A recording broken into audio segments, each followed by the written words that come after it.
So guys, जैसा कि हमने पिछले एपिसोड में देखा कि जियो यान ने मोशी के साथ लड़ाई की थी, मगर वो कमजोर पड़ गया था, इसीलिए वहां से निकल गया था और उसने कठिन ट्रेनिंग लेना जारी रखा। फिर उसकी मुलाकात यूनियन से हुई, जो पर्पल स्पिरिट क्रिस्टल को हासिल करना चाहती थी। जियो यान उसे पसंद करने लगा था, इसीलिए उसने भी यूनियन की लड़ाई में उसका साथ दिया और विंग्ड लायन किंग पर हमला किया था, मगर इससे वो घायल होकर बेहोश हो गया। फिर अब हमें दिखाया जाता है कि जियो यान एक नदी के किनारे होता है और जब उसकी आंख खुलती है तो वो देखता है कि वो पूरी तरीके से ठीक हो चुका है और वहाँ उसके पास यूनियन का सिक और वेस्ट और एक स्क्रॉल पड़ा हुआ था। जियोयान यूनियन को आवाज लगाता है, मगर वो वहाँ से जा चुकी थी। इससे जियोयान बहुत दुखी होता है। मास्टर कहते हैं कि क्या अभी भी तुम उसे याद कर रहे हो और मैं तुम्हारी उसे ढूंढने में मदद करूँ। जियोयान कहता है कि क्या आप सच कह रहे हैं। मास्टर बाहर निकल कर कहते हैं कि तुम मूर्ख हो, वो लड़की डुहांग लेवल पर थी, इसीलिए तुम्हारे पास सिर्फ इसीलिए नहीं आएगी कि तुम उसे देखना चाहते हो, मगर उसने तुम्हारे लिए एक प्रेशियस गिफ्ट छोड़ा है। जियोयान कहता है कि क्या आप इस वेस्ट और इस फाइटिंग स्क्रॉल की बात कर रहे हैं। मास्टर उसे बताते हैं कि उसका गिफ्ट और भी बड़ा है और उसे लेवल चेक करने को कहते हैं। जियोयान जब अपना लेवल चेक करता है तो उसे पता चलता है कि वो 9 स्टार डू प्रैक्टिशनर बन चुका है, जिससे वो हैरान होकर मास्टर से पूछता है कि कैसे हुआ। मास्टर बताते हैं कि कल रात हालात बहुत खतरनाक हो गए, तुम्हारी जान जाने वाली थी। मुझे लगा कि वो लड़की तुम्हें छोड़कर जा रही है और मैं तुम्हें बचाने के लिए बाहर आने वाला था, लेकिन उस लड़की ने अपनी जान जोखिम में डाली और उसने तुम्हारी बॉडी से लगकर अपनी डोकी पावर को तुम्हारे साथ जोड़ लिया ताकि उसकी एनर्जी तुम्हारे पर्पल फ्लेम को गाइड कर सके, जिससे तुम पर्पल फ्लेम पर काबू कर पाए और तुम्हारी सभी चोटें ठीक हुई। साथ ही से तुम्हारी पावर भी बढ़ गई, मगर वो तुम्हारे जागने से पहले ही यहाँ से चली गई। मास्टर जियोयान से वो स्क्रॉल ले लेते हैं जिसमें लेवल 2 फाइटिंग टेक्निक थी, जिसका नाम एक्सप्लोडिंग स्टेप्स था। मास्टर जियोयान से कहते हैं कि अब तुमने 2 लेवल को जंप कर लिया है, पर तुम्हारी फाउंडेशन अभी भी स्टेबल नहीं है, इसीलिए तुम्हें कड़ी मेहनत करनी होगी। मगर तुम मुशी को हराना चाहते हो। जियोयान ट्रेनिंग लेने लग जाता है। मास्टर उसे एक्सप्लोडिंग स्टेप टेक्निक का यूज करके बताते हैं, जिसके लिए वो तेजी से जंप करते हैं और ऑक्टेन ब्लास्ट पावर से एक पहाड़ को तोड़ देते हैं। जियोयान ये देखकर बहुत खुश होता है। मास्टर उसे बताते हैं कि एक्सप्लोडिंग स्टेप्स और ऑक्टेन ब्लास्ट पावर को मर्ज करके एक बहुत ही खतरनाक कॉम्बैट मूव बनाया जा सकता है। जियोयान यूनियन को इसके लिए थैंक्स कहता है, तो मास्टर कहते हैं कि तुम्हें मुझे थैंक्स कहना चाहिए, पर कोई बात नहीं। फिर उसे बताते हैं कि हो सकता है कि यूनियन ने तुम्हारी बॉडी में क्रिस्टल की पर्पल फ्लेम को वश में कर लिया हो, पर अगर तुम अपनी ताकत को बढ़ाने के लिए पर्पल फ्लेम का यूज करते हो तो यह तुम्हारी इटर्नल एनर्जी को एक्सप्लोडिंग के पॉइंट तक स्वेल कर सकता है। Amethyst winged lion king purple flame की पावर के साथ सभी लेवल को पार करने में सक्षम है, और ऐसा इसलिए है क्योंकि उसकी फिजिकल बॉडी स्ट्रॉन्ग है, पर तुम्हें पर्पल फ्लेम से लड़ने की कोई जरूरत नहीं है। लेकिन अगर तुम इस फ्लेम की मदद से डू मास्टर बनने की सोच रहे हो तो मुझे डर है कि तुम राख के ढेर में बदल जाओगे। जियोयान कहता है कि इसका मतलब ये है कि मेरी ये दवा जहर निकली। याओलाओ बताते हैं कि तुम्हें इस महीने हर दिन 5 या उससे अधिक फर्स्ट रैंक के जानवरों का शिकार करना होगा। लड़ने से ही तुम अपनी फाइटिंग एनर्जी को स्थिर कर पाओगे। अगर तुमने ऐसा नहीं किया तो हेवनली फ्लेम मिलने पर भी तुम उसे अवशोषित नहीं कर सकोगे। जियोयान कहता है कि 5 बीस्ट को मारना कोई बड़ी बात नहीं है, मैं एक दिन में 10 जानवरों का शिकार कर सकता हूँ। मास्टर कहते हैं कि अपनी बकवास बंद करो और काम पर लग जाओ। जियोयान सोचता है कि मुझे कुछ भी करके डू मास्टर बनना है, जिससे मैं मुशी से बदला ले पाऊंगा। फिर हम लिंगर नाम की एक लड़की को देखते हैं जो कागिंग नाम के आदमी के साथ भाग रही होती है, क्योंकि वुल्फहेड मर्सेनरी ग्रुप के लोग उनके पीछे थे। लिंगर काफी थक जाती है और वो कामेंग से कहती है कि मैं अब और नहीं भाग सकती। तभी उन्हें वुल्फहेड मर्सेनरी ग्रुप के पास आने की आवाज आती है, इसीलिए कागिंग लिंगर से कहता है कि तुम्हें भागते रहना होगा। लिंगर भागने लगती है, मगर वो नीचे गिर जाती है और कागिंग से कहती है कि मैं अब और नहीं भाग सकती, इसीलिए तुम मुझे छोड़कर चले जाओ। मगर कागिंग अपनी तलवार निकालकर गेनमो का सामना करने के लिए तैयार हो जाता है। तभी वहाँ जियोयान आ जाता है, जो उसे कहता है कि गेनमो जो वुल्फहेड ग्रुप का सेकंड चीफ है, क्या तुम उसी से डरकर भाग रहे हो। कागिंग जियोयान को बताता है कि हमारी लूट को चुराना चाहता है और वो लिंगर को भी अपने साथ ले जाना चाहता है। जियोयान उसे कहता है कि मैं भी गेनमो से खेलना चाहता हूँ, पर तुम कौन हो। कागिंग बताता है कि मैं ब्लडी बैटल मर्सेनरी ग्रुप से हूँ और ये मेरी साथी लिंगर है। लिंगर जियोयान से कहती है कि तुम बच्चे यहाँ क्या कर रहे हो, मुझे लगता है कि तुम अहंकारी बनने का दिखावा कर रहे हो, इसीलिए तुम जहाँ से आए हो वहीं चले जाओ। तब यहाँ गेनमो अपने साथियों के साथ आने लगता है तो जियोयान पहले आगे चला जाता है और वो जैसे ही एक पेड़ पर जंप करता है तो वो नीचे गिर जाता है, जिसे देखकर लिंगर कहती है कि बच्चा सचमुच पागल है, इसीलिए हमें भी उसकी मदद करनी चाहिए। कागेंग कहता है कि तुम सही कह रही हो, हम साथ लड़कर सभी जीवित रह सकते हैं। जियोयान गेनमू और उसके साथियों के सामने आ जाता है और अपनी एक्सप्लोडिंग स्टेप्स टेक्निक का यूज करके गेनमू को घोड़े से नीचे गिरा देता है। गेनमू के सैनिक उसे मारने आने लगते हैं, लेकिन जियोयान अपनी तलवार बाहर निकाल लेता है और गेनमू के सभी सैनिकों को मारने लग जाता है। एक सैनिक वहां से भागने लगता है, लेकिन जियोयान अपनी वैक्यूम पंप टेक्निक से उसे खींचकर मार देता है। गेनमू से कहता है कि तुम कौन हो और सभी के सामने मेरा मजाक उड़ाने की हिम्मत कर रहे हो। जियोयान उसे कहता है कि क्या तुम गेनमू हो। गेनमू कहता है कि तुम मेरा नाम इतनी सहजता से नहीं ले सकते और उस पर अपने किक से हमला करता है, मगर जियोयान को इससे बिल्कुल भी घंटा फर्क नहीं पड़ता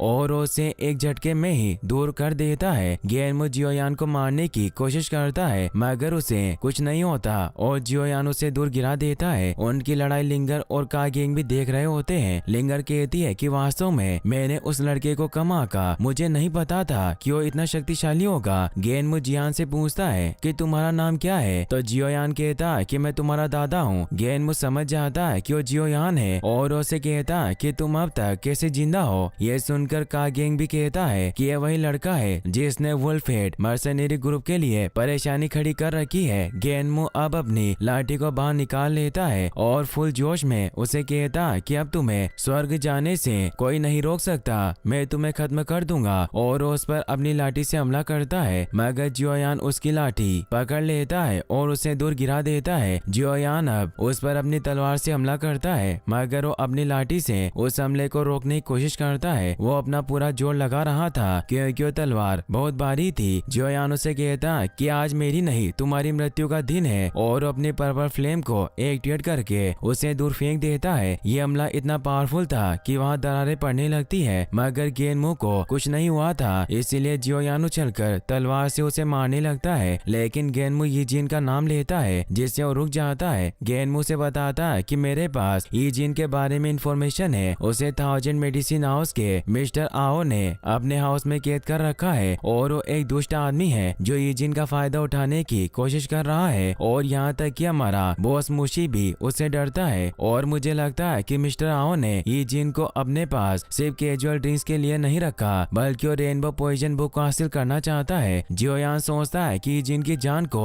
गंभीर खतरा है, तभी गेनमू कागेंग पर हमला कर देता है और लिंगर से कहता है कि तुम मेरी बंधक बनोगी और उसे पकड़कर जाने लगता है, मगर तभी जियोयान लिंगर के आगे आ जाता है और एक्सप्लोडिंग स्टेप्स टेक्निक से गेनमू को जान से मार देता है, मगर वो एक सैनिक को वहाँ से भागकर जाने देता है। कागेंग जियोयान को धन्यवाद देता है कि तुमने हमारी मदद की। जियोयान कहता है कि कोई बात नहीं और वहाँ से चला जाता है। लिंगर को जियोयान बहुत औसम लगता है। जियोयान भागता हुआ आगे बढ़ने लगता है और कहता है कि यीजिन में आ रहा हूँ। फिर हम देखते हैं कि जियोयान श्रियाओ के 1000 मेडिसिन हॉल में पहुँच गया था, जहाँ दो सैनिक बातें कर रहे थे कि गेनमू को किसी जवान लड़के ने मार डाला और वो लड़का एक बड़े आकार की रूलर ब्लेड का यूज करता है। जियोयान चुपके से यीजिन के कमरे में घुस जाता है। यीजिन उसे देखकर खुश होती है और उसे कहती है कि मुझे तुम्हारी बहुत फिक्र थी। जियोयान उसे शांत रहने को कहता है क्योंकि सैनिक उस तरफ आ रहे थे, इसीलिए वो खिड़की को बंद कर देता है जिससे सैनिक उन्हें नहीं देख पाते। जियोयान यीजिन से कहता है कि तुम यहाँ सुरक्षित नहीं हो, इसीलिए अपना सामान पैक करो और मेरे साथ आओ। यीजिन मना करती हुई दूर हो जाती है तो जियोयान उससे पूछता है कि क्या गलत हुआ।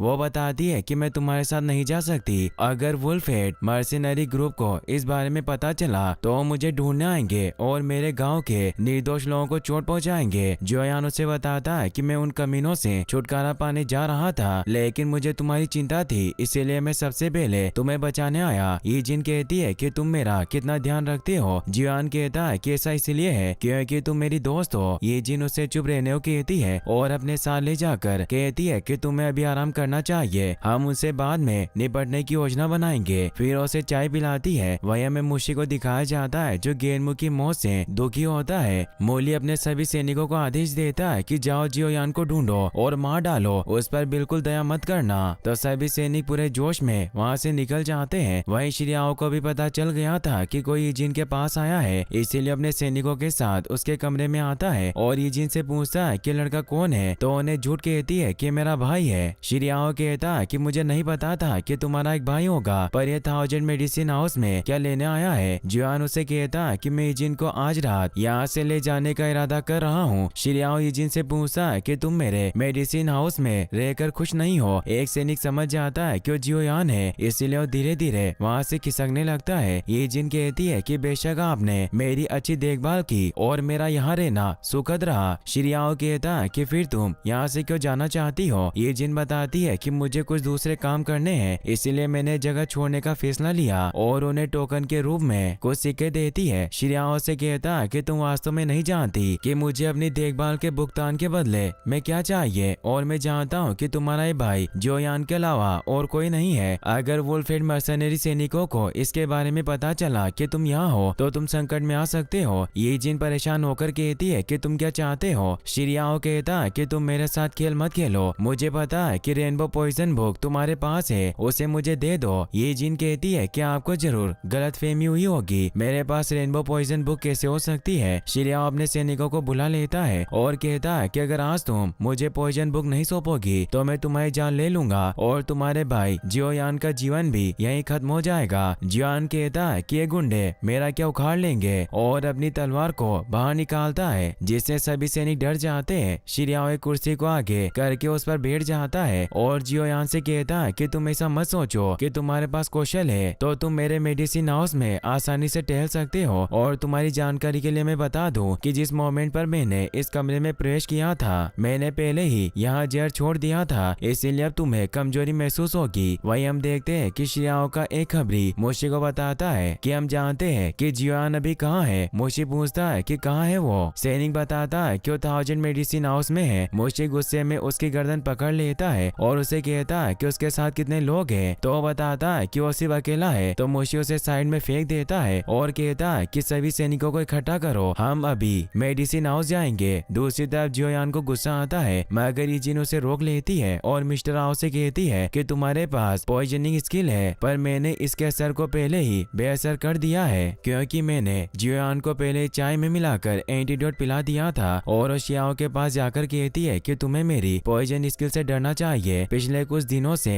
कोई भी मेरे 3 फीट के दायरे में आने की हिम्मत नहीं करता, मगर फिर भी तुम मुझसे मिलना है। वास्तव में तुम लापरवाह हो, तुम मेरी छुपी हुई कुर्सी पर कैसे बैठ सकते हो। शिरियाओ जल्दी से उठ जाता है और देखता है कि उस चेयर पर बहुत सारा जहर है। ईजिन उसे बताती है कि अब बहुत देर हो चुकी है, शिरियाओ की बॉडी में जहर फैलने लग गया था। ईजिन उसे बताती है कि मेरा जहर खतरनाक है, तुम्हें 7 दिन और रात तक दर्द महसूस होगा। सबसे पहले तुम्हारी हड्डियां टूटेगी और थकावट से तुम मारे जाओगे, लेकिन मेरा एंटीडोट तुम्हें ठीक कर सकता है और शायद उस चाय के बर्तन में कुछ बचा हो। शिरियाओ टी पॉट में से एंटीडोट पीने लगता है, लेकिन उसमें कुछ नहीं बचा था। ईजिन कहती है कि खाली है, ये अच्छा नहीं हुआ। शिरियाओ को गुस्सा आता है मगर वो कुछ नहीं कर सकता था और अपने घुटनों पर बैठकर उसे कहता है कि अपनों के खातिर तुम मुझे जिंदा छोड़ दो, मुझे अभी जीना है। ईजिन उसे कहती है कि तुम हमें जाने दो और मैं तुम्हें एंटीडोट दूंगी। शिरियाओ अपने सैनिकों को वहाँ से चले जाने को कहता है। सैनिक बाहर चले जाते हैं। ईजिन जियोयान को कहती है कि अब हमें चलना चाहिए। जियोयान कहता है कि मुझे नहीं पता था कि तुम इतनी चालाक होगी। ईजिन उसे बाहर लेकर आती है और अपनी ईगल को बुला लेती है जिसका नाम जियोलेन था। शिरियाओ बाहर आता है और कहता है कि अब मुझे एंटीडोट दे दो। जियोयान और ईजिन ईगल पर बैठकर जाने लगते हैं और जाते जाते ईजिन उसे एंटीडोट दे देती है और कहती है कि दूसरों के लिए मतलबी होना छोड़ दो। शिरियाओ से एंटीडोट के लिए थैंक्स कहता है। फिर हम देखते हैं कि मुशी के सभी सैनिक मेडिसिन हाउस की सीमा के बाहर जियोयान की प्रतीक्षा कर रहे थे। तभी जियोयान वहां जाता है। जियोयान मुशी से कहता है कि मैं तुमसे वापस लड़ना चाहता हूँ, तो मुशी अपने सभी सैनिकों को आगे भेज देता है। जियोयान मुशी से कहता है कि तुम्हें इतना समय हो गया लेकिन अभी भी तुम अपने सैनिकों के पीछे छिपकर रहते हो। मुशी कहता है कि एक रणनीति है। जियोयान कहता है कि तुम्हारे पीछे जो मूर्ख है वो भी ऐसे ही स्टूपिड आइडिया के साथ आया था। मुशी अपने सैनिकों को उसे मारने को कहता है जिससे वो आगे बढ़ने लगते हैं। जियोयान अभी अपनी तलवार से उन्हें खत्म करने लगता है और वो पर्पल फ्लेम का भी यूज करता है। ये जीन भी जियोयान की मदद करती है और वो पॉइजन से सैनिकों पर हमला करती है जिससे वो सभी खत्म हो जाते हैं। मुशी जियोयान से कहता है कि मैं तुमसे नहीं डरता और अब देखते हैं कि तुम मेरी डोकी पावर के खिलाफ कैसा प्रदर्शन करते हो। और वो अपना स्पीयर लेकर लड़ने को तैयार हो जाता है और फिनिक्स स्टेप टेक्निक से जियोयान पर हमला करने लगता है। जियोयान उसके हमले से बचता है और उस पर भी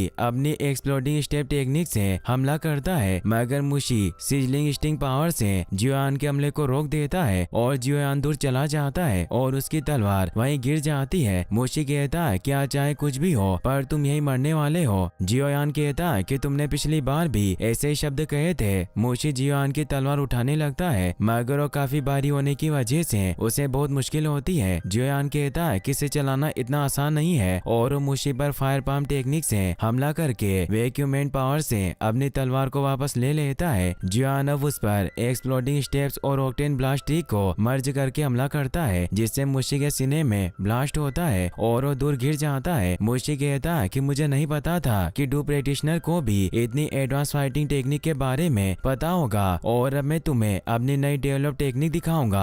और उसे बताता है कि तुम्हें ओरिजिन को जो तीसरा बॉक्स मिला था उसे मैंने खोल लिया, जिससे मुझे हाई लेवल फाइटिंग टेक्निक मिली, जिससे तुम अब मर जाओगे। और जियोयान पर हमला करने लगता है। जियोयान भी इससे थोड़ा डर जाता है और अपने मास्टर से कहता है कि मुझे नहीं पता था कि मुशी उस बॉक्स को जबरदस्ती खोल लेगा और अब मैं उससे नहीं लड़ सकता। मास्टर उसे कहते हैं कि अपनी फ्लेम का यूज करो। जियोयान पर्पल फ्लेम को एक्टिवेट कर लेता है। मुशी जियोयान पर वाइल्ड लाइन रोर पावर से हमला करता है, मगर जियोयान उस पर अपनी फ्लेम स्प्लिटिंग सुनामी टेक्निक से हमला करता है, जिससे उसकी power low and roar power को रोक देती है और वहाँ एक भंवर बन जाता है, जिससे मुशी के सैनिक चपेट में आ जाते हैं और मुशी भी उस पर्पल फ्लेम की चपेट में आ गया था, जिससे वो मारा जाता है। ये जिन जियोयान के पास आ जाती है और उससे पूछती है कि क्या तुम ठीक हो। जियोयान कहता है कि मैं ठीक हूँ। तभी सैनिक के बेश में छिपा हुआ मूली जियोयान पर धोखे से हमला कर देता है और उसे तलवार से इंजर्ड कर देता है। जियोयान उसे दूर फेंक देता है। ये जिन काफी दुखी होती है कि मेरी वजह से तुम्हें चोट लगी। जियोयान उसे कहता है कि मैं ठीक हूँ, मैंने सेफ्टी आर्मर पहना है। ये जिन कहती है कि तुम वास्तव में कमाल हो, पर तुम थके हुए हो, इसीलिए मैं तुम्हें कुछ देर शांति से विश्राम करवाने के लिए एक जगह लेकर चलना चाहती हूँ। जियोयान कहता है कि तुम्हारा बहुत बहुत धन्यवाद और वो दोनों ईगल पर बैठकर वहाँ से निकल जाते हैं और यहीं पर यह एपिसोड खत्म हो जाता है। गाइस, अगर आप इसका नेक्स्ट पार्ट भी जल्दी देखना चाहते हैं तो इस वीडियो को लाइक करने के साथ साथ चैनल को सब्सक्राइब जरूर कर लें। Thanks for watching.